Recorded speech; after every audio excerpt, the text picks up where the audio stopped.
I may not be doing well with the college football picks against the spread, but NFL picks, what a week 2 I had.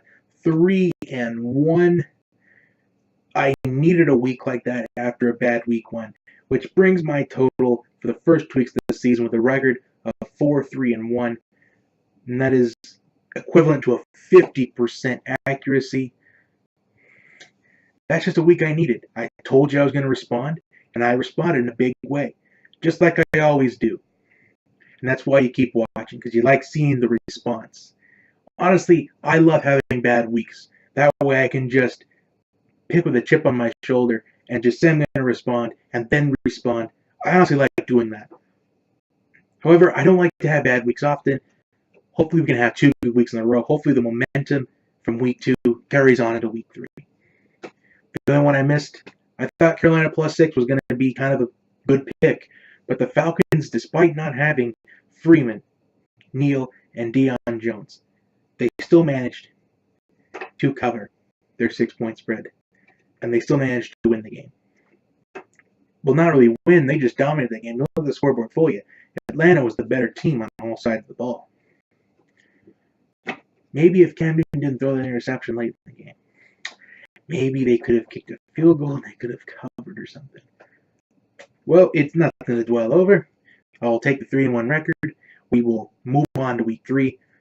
Hopefully we can kind of have a 3-1 week again, or even a 4-0 week. So, we got 4 new picks against the spread this week, so let's get started. First pick against the spread this week, Atlanta -3 over the New Orleans Saints. Now, this is a divisional matchup. I think it's a must-win for both teams. Or I think it's more of a must-win for the Saints, because if the Saints lose this one, they're going to fall more behind the 8 ball than the Falcons will if they lose this one.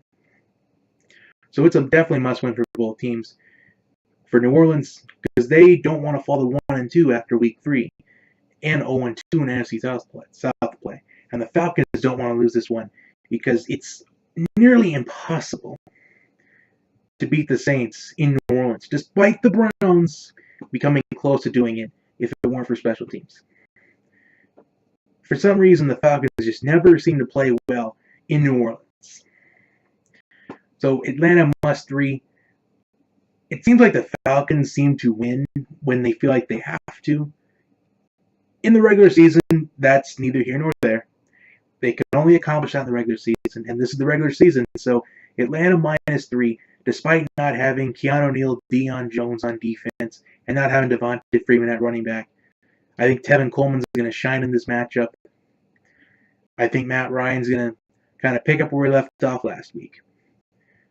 I want to see the Falcons play more aggressive this season with the second-year offensive coordinator Steve Sarkisian. So Atlanta -3.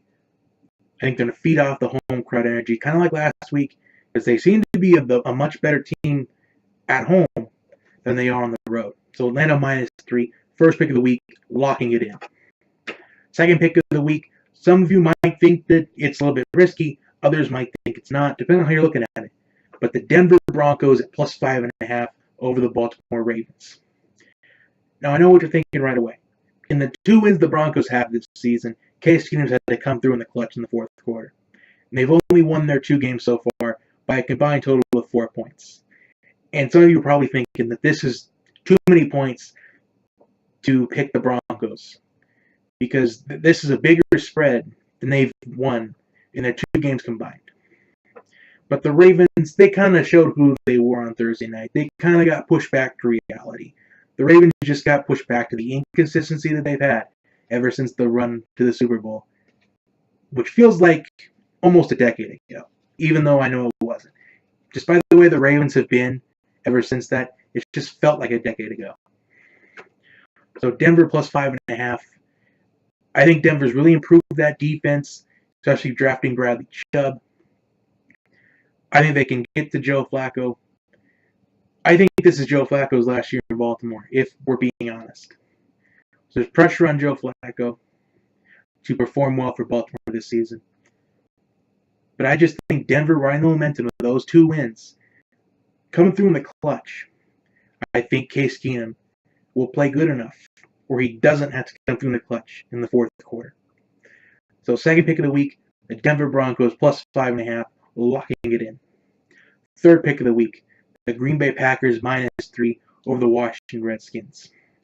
The Redskins are coming off an embarrassment against the Indianapolis Colts last week, and the Green Bay Packers are coming off a tie against their rival, the Minnesota Vikings.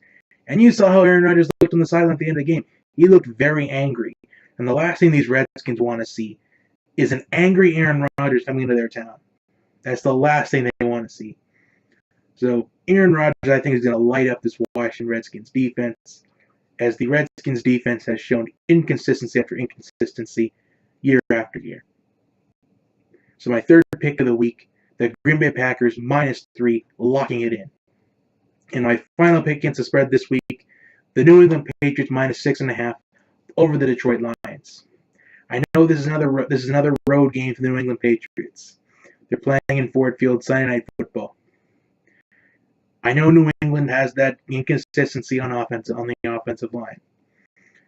But you just got to think logically here. You got to base this off of logic and history. The New England Patriots, they never have 2 duds in a row. Every time they lose a game, they come back and win the next one.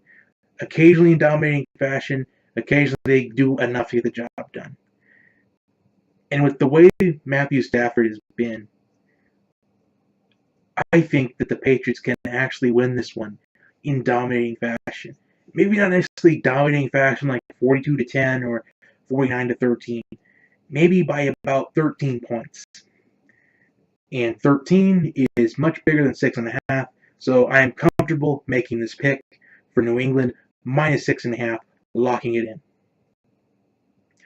So those are my picks against the spread this week for NFL Week 3. Comment your thoughts on these picks down below. Also, if there is a game that you want me to look at, just comment your thoughts on it, and I will respond to you. Like, subscribe, and share with your friends and family.